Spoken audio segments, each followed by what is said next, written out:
Hello, welcome to this webcast from Enea Software. My name is Nigel Day and I'm Product Manager for Polyhedra, Enea's family of database management products. This webcast is the first of three on the topic of active queries, one of the features of Polyhedra that make it particularly suitable for use in real-time systems. Today I shall be concentrating on describing the problems we are trying to solve with active queries and why traditional approaches cannot do what is needed. The second webcast will go into more details about the functionality of active queries, and the final one will give a live demo and then show the code that was used in that. Before going any further though, I'd like to give a very brief overview of Polyhedra itself. Basically, Polyhedra is a set of relational database management products sharing the same code base for consistency and ease of development and support. It was specifically designed for use by OEMs, so it is small, fast and reliable. Polyhedra IMDB, the original product, keeps all the data in RAM for speed and uses a system of snapshots and journal logging to ensure the data is preserved. To achieve high availability, it can be configured in a master hot standby configuration, and, where needed, the historian module allows it to capture the huge volumes of data generated if time series data is required. In some applications, though, it is more important to minimize the amount of RAM used at the expense of performance. To address this issue, Polyhedra Flashlight was developed, and this uses a flash file rather than RAM to hold the data. The Polyhedra company was purchased by Enea in 2001, but all support and development is still in the hands of the original team, which is based in the UK. Back now to the topic of active queries and why we felt we needed to develop this mechanism.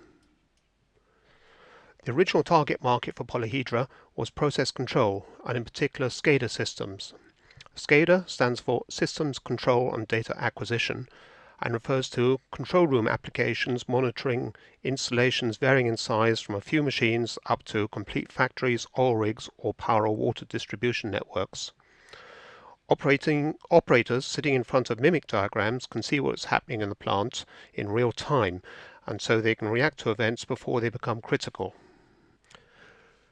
A common architecture of such systems is to base it around a common data repository at the heart, and then have update clients which are retrieving information from the field about sensor readings and pushing that into the repository, and then have monitor clients which are detecting changes to the database and reflecting them up into mimic diagrams. Telecoms infrastructure equipment seems to be a very different area, but as far as data handling is concerned, there are many points of similarity. In such systems, the database will reside in a control plane running on a pair of cards in a fault-tolerant configuration. The line cards will read the configuration data from there and will need to know when relevant changes are made, perhaps triggered by an external management console.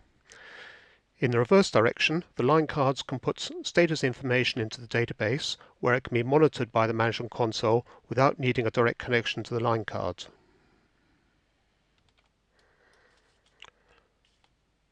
What these kinds of application areas have in common is the need for components that are monitoring the database to be able to detect relevant changes quickly. Ideally, there should be a way of doing this that is easy to use and maintain, low latency and scalable.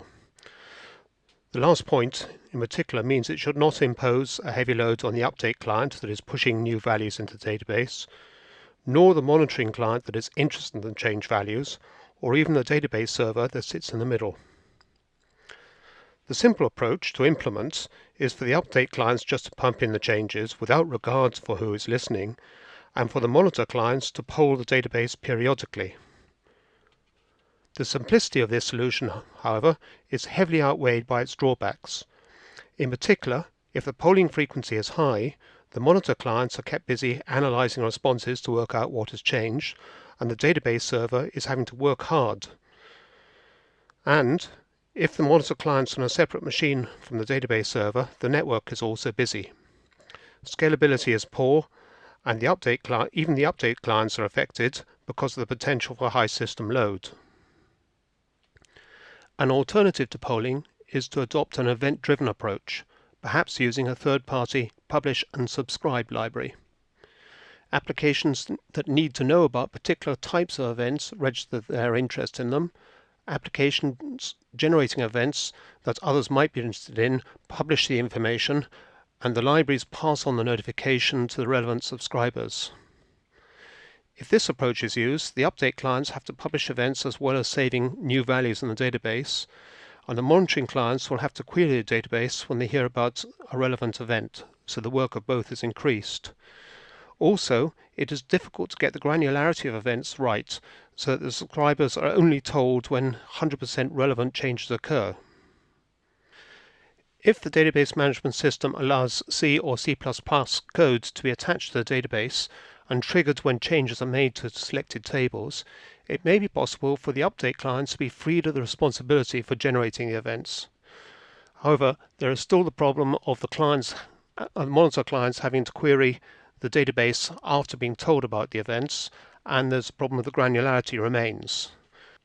What is wanted is a way for a monitoring application to register its ongoing interest in particular records and database without the need for special codes in the applications that are updating it, and without the database designer having to attach special code to the database. In the next webcast in this series, we shall see how active queries can be used for this.